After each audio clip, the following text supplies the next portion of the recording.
Hey gamers, welcome to the Part-Time Gamers Club where we game part-time but support gaming all the time. For those of you tuning back in, make sure to drop a like and subscribe. And if it's your first time here, I'm Gio. Alongside me is Gerard.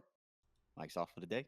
And today's episode, we're going to be discussing Ubisoft and Assassin's Creed Shadows as well as the subsidiary that was created.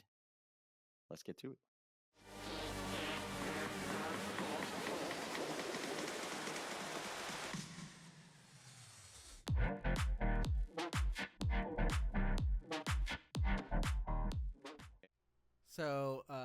Recently, Ubisoft has found a buyer for what has been deemed the largest dip in Ubisoft's history.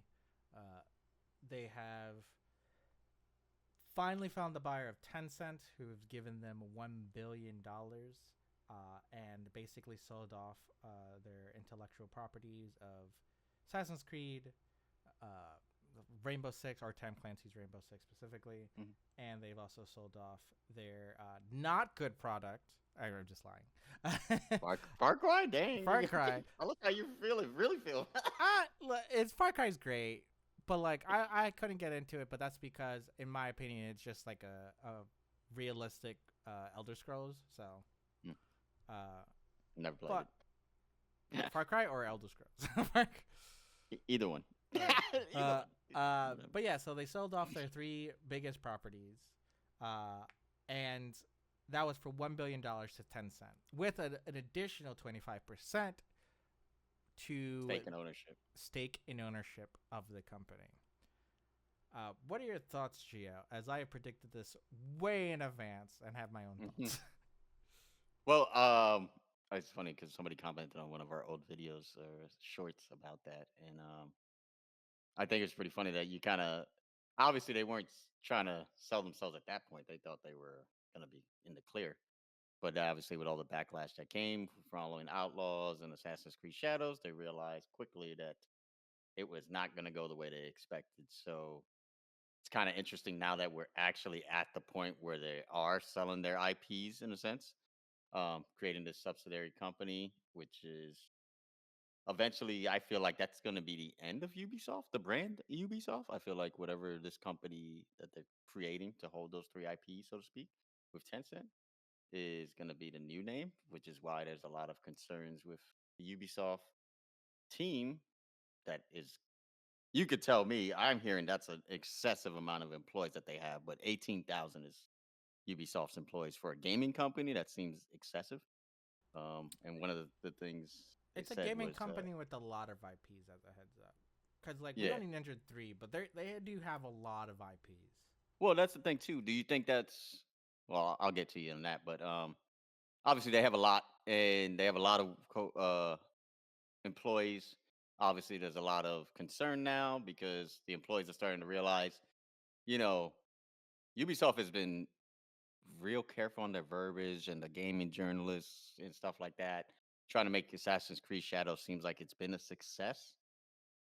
Which I'm not saying they haven't released the sales numbers yet, but I'm not saying it's not a success in the sense that maybe it's sold decent, but the money they needed to make, they have come nowhere close, and it's obvious because they haven't even released sales numbers. If you were selling that well, you wouldn't be putting 3 million players playing the game. Nobody cares about who's playing or how many you have playing. How many copies have you sold? Monster Hunter, the first week, we knew 8 million in the first 3 days. Like they did not hide that success. So that to me tells me Assassin's Creed Shadows has not been the success it needed. Not saying it's a complete failure, but they need to sell roughly 7 million to 8 million copies roughly at full price to break even with the marketing costs and the game costs. I don't know if it's ever going to do that. Personally, I don't think it is. Yeah, I don't think so either. But I do think so. Tencent, it's a weird thing to say. If you don't know, Tencent is a Chinese company, Hmm.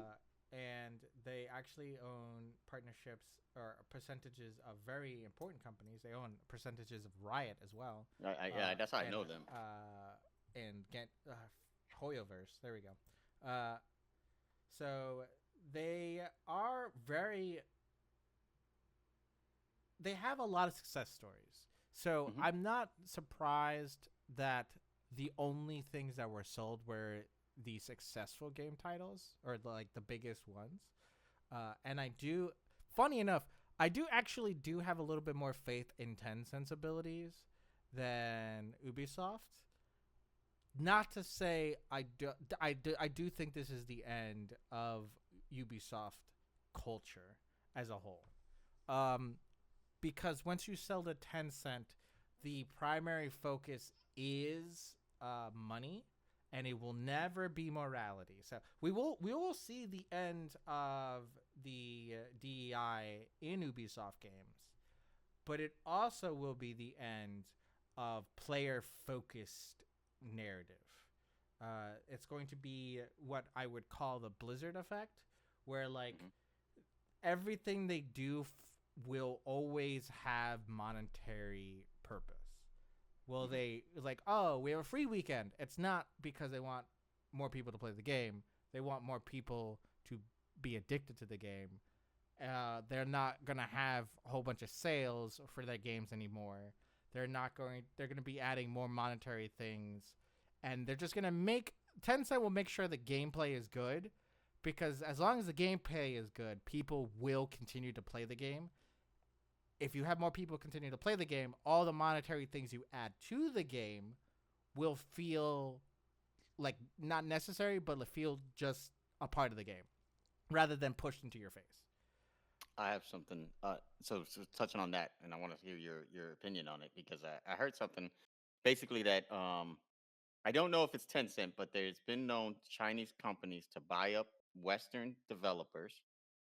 Now, this is the rumor that this is potentially what might happen to Ubisoft as well. Is that Tencent would buy what they did? They helped them out, right? They bailed them out. That's what it is. It's really just a bailout. And then, since they have now this the stake in the company, they have more. Uh, I guess you could say more influence now. So the rumor is that they've Chinese companies have been known to do this, where they buy up the Western companies, then purposely promote the progressive stuff like the DEI stuff to get the companies to tank even further and then get the whole company for pennies to the dollar. And they already got the three major IPs they would want from Ubisoft, technically, like in a way. Now, I want to hear what you think if that's a possibility. If so, how do you think they would do it? And how fast do you think it would get them to tank the rest of what Ubisoft is worth, which is not much? Um, so I haven't heard this rumor, but I would say it's a possibility, Hmm. only because it is a good marketing thing to do. It's like a good I don't want to say good as in like it's a good thing to do. Yeah, I'm just gonna say it is a good thing. strategy. Yeah, because like if you think about it, Tencent's already spent $1 billion, right? Hmm. So in their mind, this is an investment. What the Hmm. investment is whether or not it's an investment to continue to make Ubisoft better, or an investment of we're gonna lose a lot of money, including this $1 billion. We're gonna go red until we take over the entire company. The thing is, I don't think Ubisoft has any other good titles that they can recover. Like Prince of Persia is almost dead. No one like no new generation remembers Prince of Persia. They Uh let that IP die, yeah. basically. Then you also have The Crew, which a new Mhm. game version of it came out, but they're like it's been a backlash between the 2 and the 3, and then the Ubisoft does is like the horrible PR state or blunder with that. That's hard to recover as well. And then you also have Dragon Age, which the new Veilguard flopped. But that's EA though. That's not Not Ubisoft. not Dragon Age. What was I thinking? God damn it, Well, forget. they had Shadows and Bones. I think that was the other one that was a major flop. That was a new IP. Yeah, that was Yes. supposed to be their new. But that's kind of the other What? problem. They have, I think like you said, I didn't realize they have all these tons of IPs. But at the same time, why are you bringing out all these new Oh, IPs if your main I meant IPs go? yeah, I meant to say For Honor or in Watch Dogs. Oh, okay, yeah, yeah, yeah. Oh, yeah. I Uh, didn't know Watch Dogs was them. yeah. Watch Dogs, the whole shebang. Hmm. Uh, and the second sequel flopped. Uh, and then For Honor, it's been their multiplayer game. It was their good game, and then they just let it die. They haven't. Yeah. They're just adding stuff. And I was like, okay, but like, there's no innovation here. There's nothing going on here. Like, For Honor is a good multiplayer game, but that's what it's focused on. Like, you need to either release a For Honor 2 with like new versions or new like things, something. For Honor is like one of those games where like good for multiplayer, but you need to have something to make sure that it's being updated every year, something to keep it fresh. But yeah, so like if Tencent wants all those IPs, they would probably tank it, but like some of those IPs are already dead. So I Hmm. don't know if they're like, oh, does Tencent want them to revitalize? If they revitalize those, they get a percentage back, but they don't want to take the risk of those failing because they're dead. Hmm. Because if like they could tank Ubisoft and buy the whole company, but then Tencent will have to be responsible for revitalizing those IPs at that point. Well, I don't think they want the other IPs. I think they got the three that they want, but I feel like what I think they're assuming is they're going to tank the three that they have even more, and then kind of like you said, once they get full ownership of those three IPs, they'll basically revitalize the three IPs. They'll put, I guess, other gaming development teams that they want on it. Obviously, they own other ones, and basically make the games Well, in their vision. they already have that. The 25% is just for the company, like ownership of the company and what Ubisoft does. But they already have the three IPs. They can put them elsewhere. Well, because my understanding was Guillemot still has control of it, the family. They're The Guillemot. still, yeah.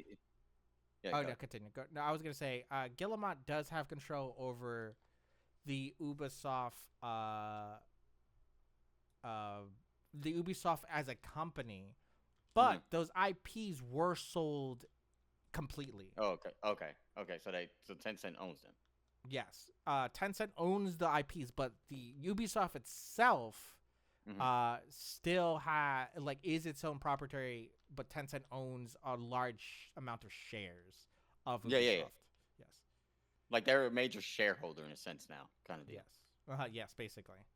And they will be on the But, boards, and they will tell them, hey, you're messing up a lot. but that's where I think people were thinking that since they're in the board now, they can influence it to tank it and buy everything off for pennies off the dollar. And like you said, maybe some of the IPs they won't care to try to revitalize, but they might sell them to other game companies that want them and want to take a chance of revitalizing those companies. You think that's a possibility also? um, Like, how deep do you maybe. think this goes? Like, do you think they're doing stuff already in the background, talking to other game developers? All right, so if we get Ubisoft, which IPs you want, how much you're willing to give us, kind of deal. Like, you know what I mean? Do you think it's that deep, or do you think maybe some people are like looking too far into it, or is it really a possibility that there's a lot going on in the background? I think there's always a lot going on in the background. Hmm. Um, I'm trying to think on how, because Ubisoft, like, I know how Western companies are, and it's mostly in the background, but Hmm. like Eastern company, like European companies, are usually the ones that are hush hush, only because like they can't, no one talks to them. No one talks.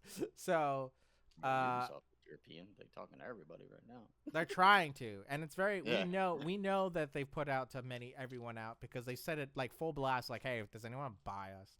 Does anyone want to? But But yeah, yep. like the new subsidiary will be responsible for those three games, and Hmm. Tencent uh, will basically have high influence on those games. So it's not like Tencent is completely without power or like has no, like, they have influence of three games, but they So what's the basically point? own the games. Like Yeah. the subsidiary is basically a company that's ran by both Ubisoft and Tencent. Because like a Mm. $1 billion, 25% is the majority of that subsidiary. Hmm. So like, oh, the new subsidiary, I think it's like $4 billion worth, and Tencent owns 25% of it. So that means that the $3 billion is from other investors and Ubisoft. But I Right. don't know if there's going to be other like I don't know if the board of directors or the investors that are in Ubisoft will get a say in the subsidiary. I don't know Mm. the details on that. So that's why I'm just like I can't fully say. The more I think about it, the more I'm just like Ubisoft has their hands tied behind their back because they really can't do much else. Yeah, no. Like if they don't listen to Tencent, the subsidiary dies, and they lose their three great IPs. Oh, they die. They I, die if that. but if they do listen, they're completely in the hands of Tencent They're still. because Yeah. there's There's a still. three greatest IPs. Well, So it's like you said. The culture is pretty much dead of Ubisoft. That's yes, it. yes, the culture is dead. They can't do anything about it. Ubisoft as a company may share its name, but it will never be the same company. And I think a lot of us gamers would agree that's probably what needed to happen because the culture is what ruined Ubisoft. The culture they became. It wasn't the original culture. It's kind of how they transitioned. They got away from listening to gamers. Then they were trying to dictate to gamers how we should look into our games or appreciate games or I value think games. I think it wasn't the culture itself. I think the culture. I think we're confusing the culture and the elitism that Ubisoft was throwing around. They were Hmm. throwing out their ideas like, "Hey, we've been making games for a very long time. We know what games should be," but they fail to take into account that's like, "Hey, you know what games should be, but you're not making the games that could be working." Okay, you shouldn't be working on games that could be working. You should be working on games that will work because the audience has changed. Your market, your target audience has changed. Right, the Assassin's Creed people that you made games for a long time ago have since played many other stealth games. Okay, and Hmm. many other like single player games. Right, their tastes have changed. They have also aged. They are Hmm. no longer wanting uh like gameplay loops and bad graphics. They need updated graphics. They need the game to run cleanly. They have been spoiled. And if you don't cater to the spoiled people, their target audience of DEI will just not play. Because like DEI is great. You can add it. People are going to be mad at you for adding it if the game is not good. If the Correct. game isn't good, they're going to pick on whatever is the nail that is stuck up, and that is always going to be DEI because it's the latest trend. If your Yeah. game is good, they can't pick on it. Well, that's the other thing too. Like you said, in the other Ubisoft videos and stuff like that, and just in other videos we've talked about, is the first focus of any game company should just be make the game good first, right? Not broken. Like we talked about it, more of an Eastern mindset is making sure everything is as close to perfect as you possibly can before releasing the game. Ubisoft definitely got away from that. We know their history in most recent years of releasing broken games and making the day one players the beta testers. That's really what it comes down to. So that's why I say, I feel the culture died because I get what you're saying. But once leadership changes its priorities, its perspective, then the rest of the company has to change. So that's why I say the culture changed because management, like you said, they got elitism. They kind of got to a point where I guess they felt like they couldn't do any wrong. Like they were ahead of the curve somehow. That they knew what gamers were going to want before we played it or wanted it. Like, but they really lost, like you said, their core player base because they got away from what players were, like you said, experiencing with other games, and as they grow older, what they are wanting from games. Because you said it too. Assassin's Creed. What's the original Assassin's Creed? Was what, like PlayStation 2? I think. Was it PlayStation 2? I thought it was PlayStation 3. I may be Yeah, wrong on that. maybe, but all It's right. been So a PlayStation long 3 is what, time. 2006, right? Yeah. I think. Yeah. So all right, you got almost 20 years.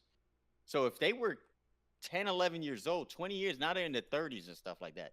They're looking for something different in their games, but they also still want to have that nostalgia feel. And but when you're adding all this other stuff, and then you're not polishing the game, like you explaining when the game goes gold to me when we were looking at the Star Wars Outlaws, and you're like, bro, this is buggy as hell. And you said it even about Assassin's Creed Shadow, and a lot of people called them out on it. That's why they ended up delaying it. Whether people like the truth or not, that's why they really delayed it. The game wasn't done. Did they change some stuff to Yasuke? Apparently, they try to minimize how much he's in the story, et cetera, et cetera. Fine, they did That's that still too. But dumb. like It's whatever. you said, and I know it's true, and it's still a little buggy. I've seen some gameplay from it, but that's what they look like they were trying to do, like fix it from being a complete broken piece of crap out again that they were just gonna get murdered by the YouTube community, the independent creators and stuff like that, the Twitch streamers. You know what I mean? Still, I'm so mad about that. Like the like in my mind, as someone Mm, who I honestly my day to day for working is quality assurance for applications. Okay, mhm. and uh and for development purposes, this is the workflow that everything that is coding has to go through. All right, you develop a feature. Okay, you make sure that feature works correctly at all times, and you at every step of the process, every time you're like, hey, we're gonna add a new feature, you make sure the new feature works with the old feature. Okay, that is the development process of everything that is coded. Okay, Mhm. now after that point, like processes change depending on what you're making. If you're making a website, if you're making a video game, hell, if you're making a robot, those processes changes after that. But that fundamental thing of make a thing, make sure that thing works, and then make sure that that thing works with everything else, and make sure everything else is working, is the fundamental thing of coding. Okay, so when you have bugs, those bugs will only be excused if they're edge cases, if they're Yeah. like 1 in a million. A good example: Call of Duty, right? Uh, Mhm. if you remember Call of Duty Modern Warfare, there were a lot of weird glitches you can do in the game. Okay, Mhm. now those glitches are considered bugs, but those glitches are very unique edge cases. Like the glitch to like go up on top of a building where you had to stand in a corner and throw a grenade and hit the pause menu and use your knife and then spin 360 and hit this Mhm. invisible wall that exists so that you can get on top of the building. Those are edge cases because you have to do a lot to get that to work. Oh yeah, yeah, yeah. But if I People were go, yeah, good. people were People were shooting and looking for sniping. it. Yeah, people were looking for those glitches. When I hit a glitch because I hit a bug because I'm walking down a street and an AI literally just is walking backwards in front of me because his model is not set in the correct direction, that should have been found in beta testing. That should be Bro, found anytime during development. so I was watching. All right, so I watched the completed version of Assassin's Creed Shadow. Obviously, after release day, some gameplay, and somebody had posted something, and they were like, "Are you serious? Like, how do you like to get to your point of a glitch? Basically, the samurai they were fighting was swinging above them, and they were just laying on the floor crawling. Like the samurai couldn't hit them on the floor; it was swinging above them. I was like, yeah, that's real. Like, That I like I don't okay. I was like that is not some that should be tested. Like, oh, can the character crouch? What how does crouching or be laying down or going prone affect the world? If the player can't crouch, how can we test if the like an AI is swinging and they don't hit, is the player in the correct position? What is the hitboxes? What is going on, right? So those things are not edge cases. Those should be daily tests. And if you don't find that, that means your quality assurance is garbage. And that's when you get bugs and things like that. And you know what? The more I explain it, the more I think the testing was not done by Ubisoft. They gave it to beta testers. And the only beta testers can only do so much because they are humans and humans do only what they can think. Okay?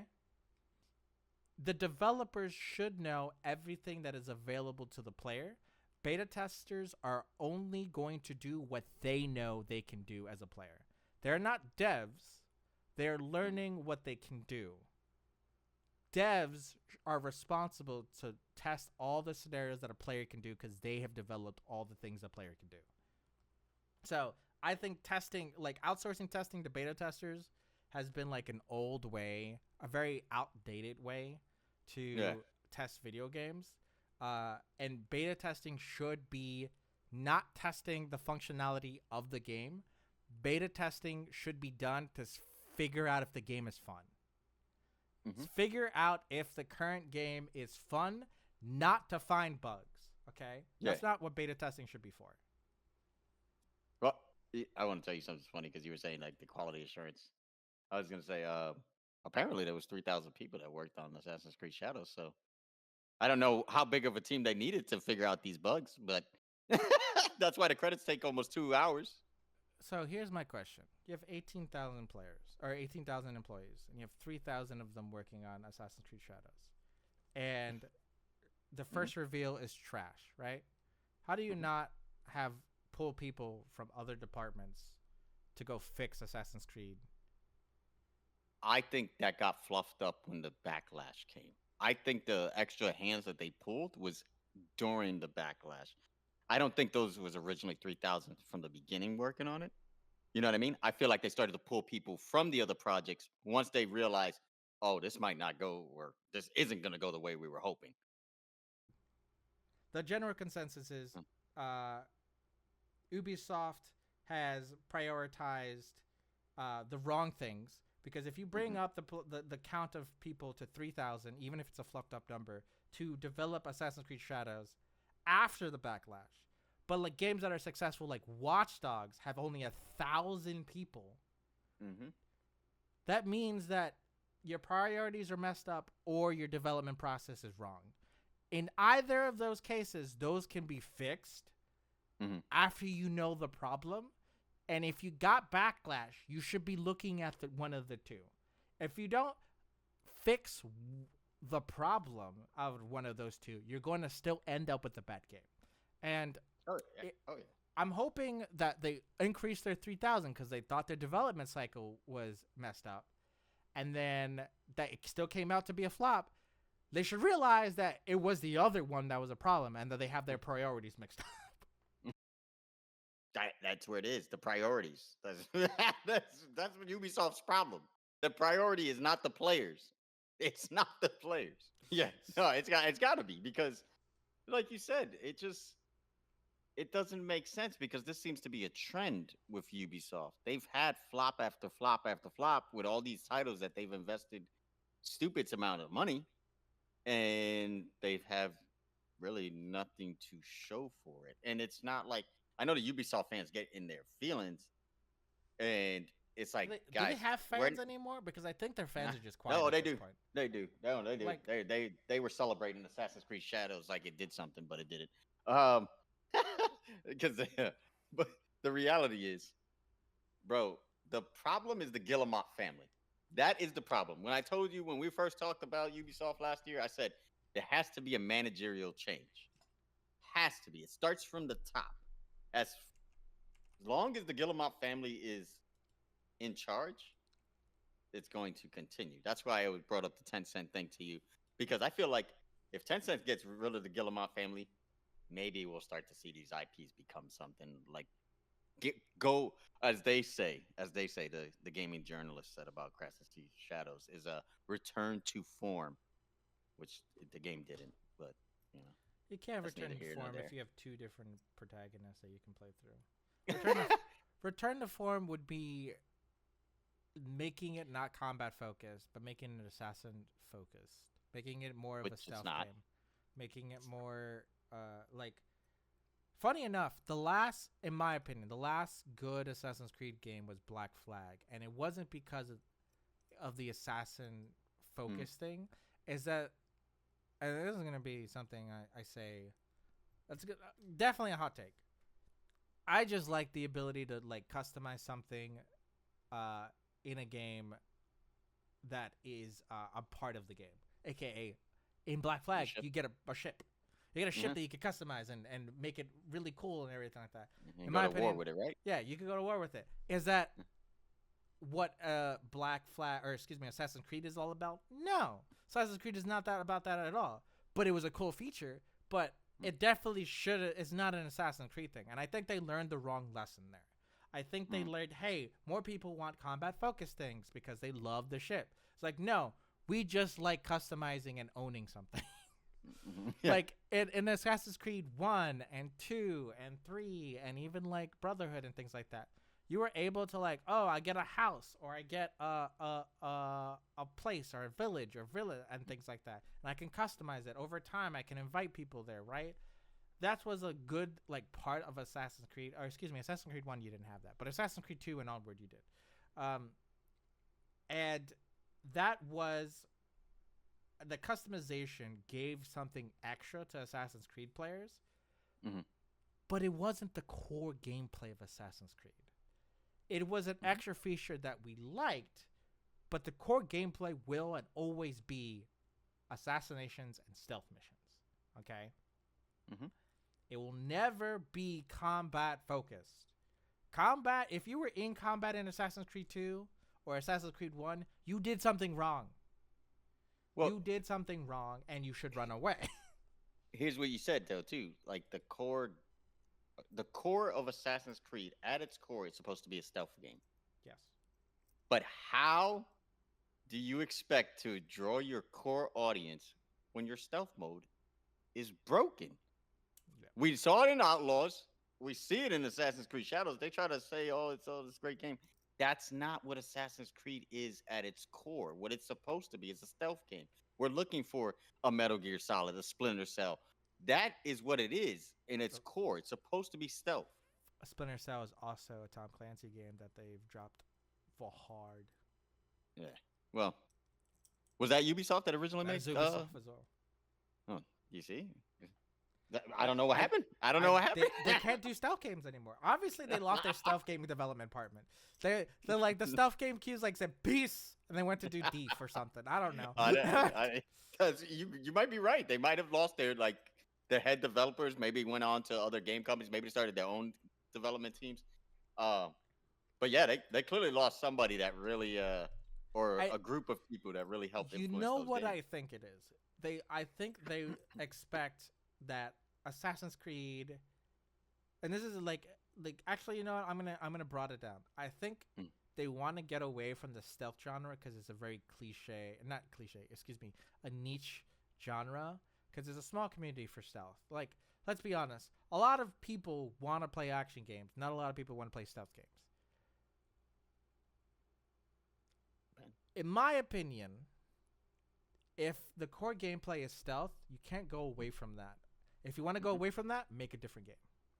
Don't call it Assassin's Creed. Just Well, they take just tried. They've been failing.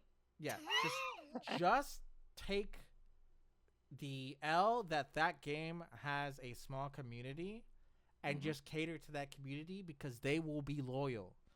Mhm. They will be loyal. You'll have a steady income, and you know for a fact when you sell a game, if you like hammer down on core gameplay, it's like, hey, this is a stealth game. We're gonna make sure our stealth works, and then we'll build upon that stealth. And then like, all right, we know for a fact that the last time we made an Assassin's Creed game, we sold 3-4 million units.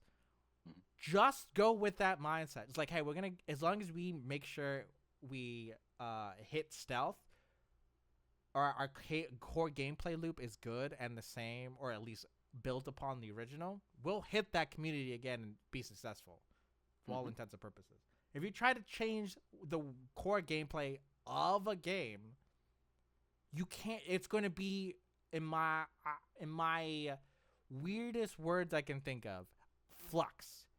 You don't know if it's going to work or not, and that's too much of a gamble when you can just make the core gameplay the same Mhm. and make it just a little bit better. No, I'm with you, and I think you're right. Like they're trying to turn Assassin's Creed into something it wasn't originally, and that's why it's kind of hurt the game overall. But also, I think it hurts attract new players to it because, like you said, it's a niche, right? But if I'm looking for a stealth game, right now it's not going to be Assassin's Creed. Even if I was in the mood to play something like that, like back in the day, we knew what we were getting ourselves into if we bought Metal Gear Solid. We knew what type of game it was. Like, yes, it's niche, but we knew, okay, if I'm in the mood to play some stealth type stuff, I'm gonna get Metal Gear Solid. Or You I'm gonna used to get say that. Assassin's Creed or Yeah, you used Splinter to say Cell. that. Person. Yeah, yeah, I exactly. would say it about those games, but that's just not the case anymore, and that's unfortunate. It is, and it's like you said, they that elitism, like I guess you could say, they got full of themselves, and it's kind of sad because it's like, bro, you used to be a really good gaming franchise. Like you used to, they've been around since the '80s. If I'm not correct, right? Prince of Persia, the Yes, original Prince of Persia is the '80s. they've been Yeah, around a long time, and I will say so. Uh, we have been going on, so I'll probably end yeah, this with yeah, just now. All yeah. right, that's all from us. Make sure you like, comment, and subscribe. Leave a comment down below on your thoughts on the Ubisoft subsidiary, Tencent buyout, and the loss of the three greatest IPs that Ubisoft will ever have. And let us know if you think this will be a new future for Ubisoft. They can rise from the ashes like phoenixes, or will they continue to burn on the ground? We'll see you guys next time. Peace. Later.